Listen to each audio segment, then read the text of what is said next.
You only see one flag here because I think the candidate for the most bittersweet exit in the group stage of the World Cup really comes from South Korea.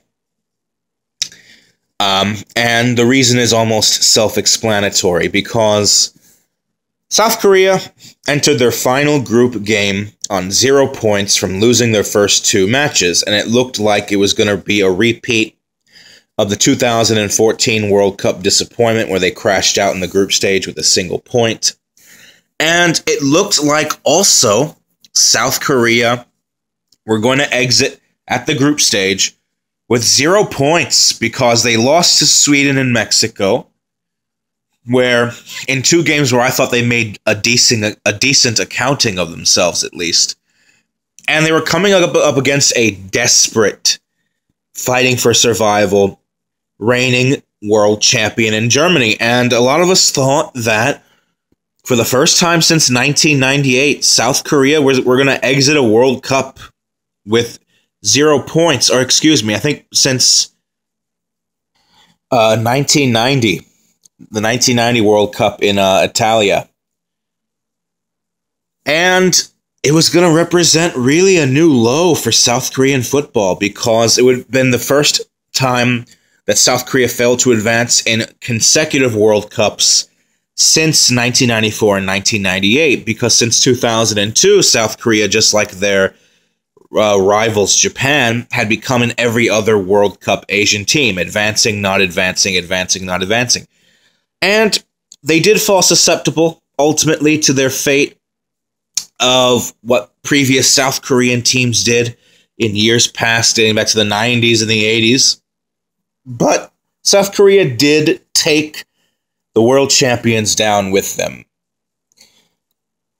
To be honest, the way that South Korea played overall in the group stage of the 2018 World Cup, I would actually say it was a more successful tournament than 2014, even though they went out in the group stage again.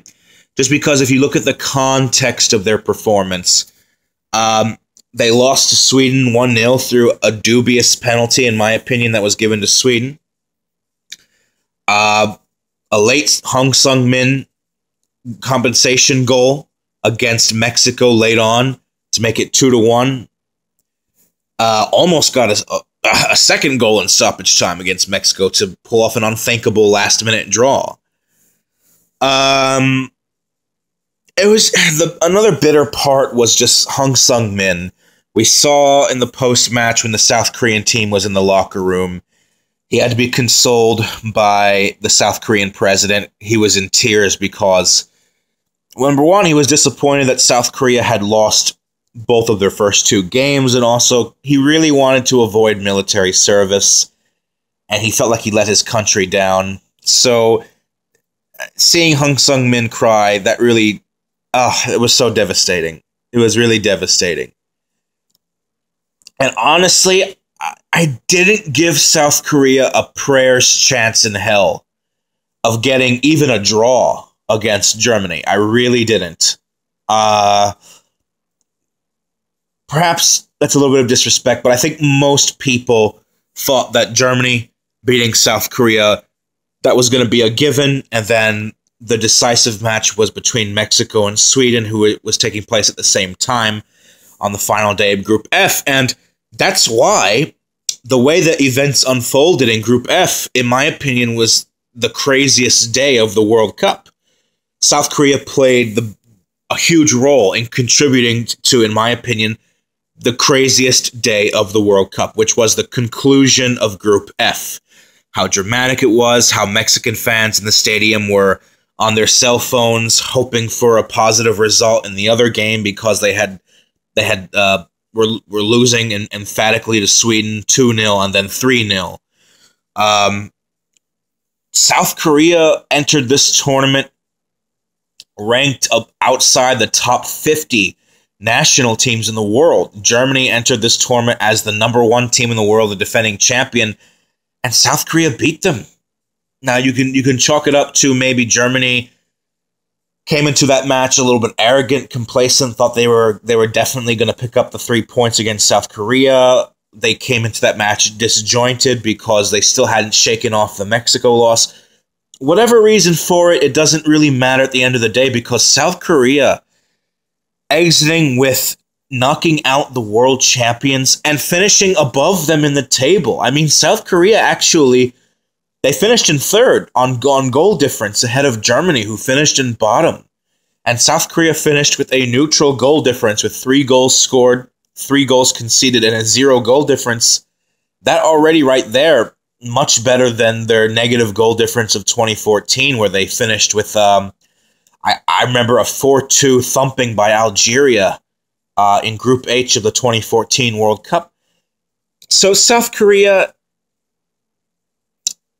another really sad thing that was a quote that was said after the match was by the goalkeeper. I forgot his name. He said that when the game was over, all the players collapsed to their feet. And that's true, because when the referee did blow the whistle, all the South Korean players collapsed to their knees, had their hands in their faces, because he felt like, he said that when the game was over, it didn't feel like it was the end. It felt like there was still something else coming after this.